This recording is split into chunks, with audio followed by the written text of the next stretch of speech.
wa jazana bisawabil jazil idza ata'na wa jazana bimisli sayyi'ah idza asa'na. Kebaikan Tuhan lagi, Allah balas dengan pahala besar bila kita taat. Kita menjunjung perintah Tuhan, paling kada dibalas 10, bisa sampai berapa juta kali lipat. Kita berbuat dosa sekali aja balasannya. Wa ghafara dzunubana idza tubna wa asabana. Kebaikan Allah lagi apa? Allah mengampuni dosa kita bila kita tobat, sekaligus diberi pahala. Kita nih tobat kepada Allah, dosa-dosa yang lalu dihapus, diisi lawan pahala, diganti dengan pahala. Orang berbuat dosa, selama hidupnya dia berbuat dosa sebanyak 30 juta kali umpamanya. Macam-macam dosa dibuatnya, puluhan juta perbuatan dosanya. Nah, begitu dia tobat, dosa nang puluhan juta tadi diganti pahala. Diganti pahala. Ini Al-Quran yang menjelaskan, bukan lagi hadis, bukan lagi perkataan ulama. Orang semasa hidupnya berbuat dosa 1 miliar kali, semuaan dosa digawinya. Saya ingat catatan di buku itu jumlahnya 1 miliar dosanya, banyaknya. Begitu inya tobat kepada Allah dengan sebenar-benar tobat, dosa itu diampuni Allah, kejahatan yang 1 miliar tadi diganti dengan kebaikan 1 miliar kali. Nah, ini kebaikan Allah. Makanya ada perkataan ulama, berapa banyak orang yang berdosa kepada Allah, justru dosa itu yang membawa dia ke surga. Berapa banyak orang yang berbuat taat, tetapi ternyata taat itu yang membawa dia ke neraka. Nah, banyak orang yang berdosa, justru dosa itu yang mengantarkannya ke surga. Artinya apa? Ini saling banyakkan beisi dosa. Tobat inya. Nah, imbah tobat inya, tobatnya diterima Allah karena benar, kesalahan diganti dengan kebaikan, mati inya. Nah, mati dalam keadaan tobat. Maka sebenarnya dosa-dosa itulah yang mengantar dia ke surga.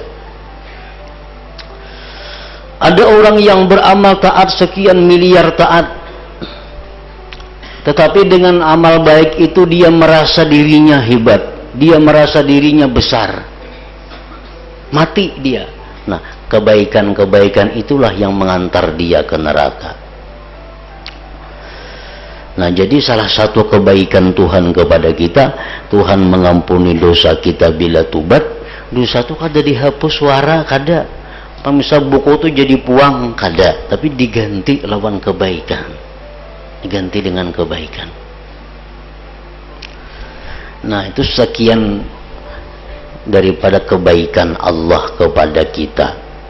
Nah, jadi amun kita ini berhati yang benar, kita berisi hati nang normal, nang berjalan sesuai tabiatnya, maka hati kita ini otomatis cinta kepada Allah.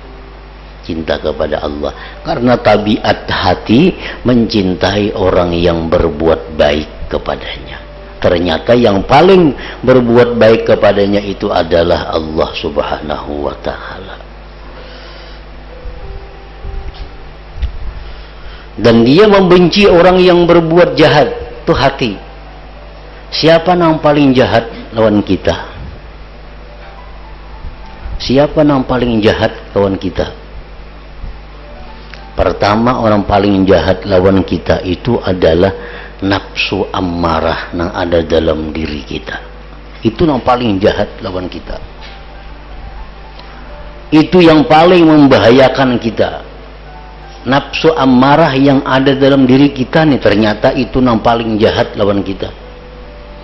Nah, kalau kita ini hati normal, hati itu sesuai tabiat, maka hati ini akan benci kepada nafsu ammarah itu. Dan kebencian kepada nafsu amarah itu ditandai dengan selalu tidak menuruti kemauannya, selalu menolak kehendaknya, selalu bertentangan dengannya. Itu tanda bahwa dia benci kepada nafsu amarah. Nah, itu amun hatinya orang ini sesuai tabiatnya. Kadang-kadang hati kita karena kada terurus, karena kada teratur, apakah hati ini berjalan mahjaka masih di relnya atau kada. Nah, terbalik kadang-kadang nang dicintai itu adalah nafsu amarah, nang dimusuhi adalah Allah Ta'ala. Nah, tuh demikian jadinya.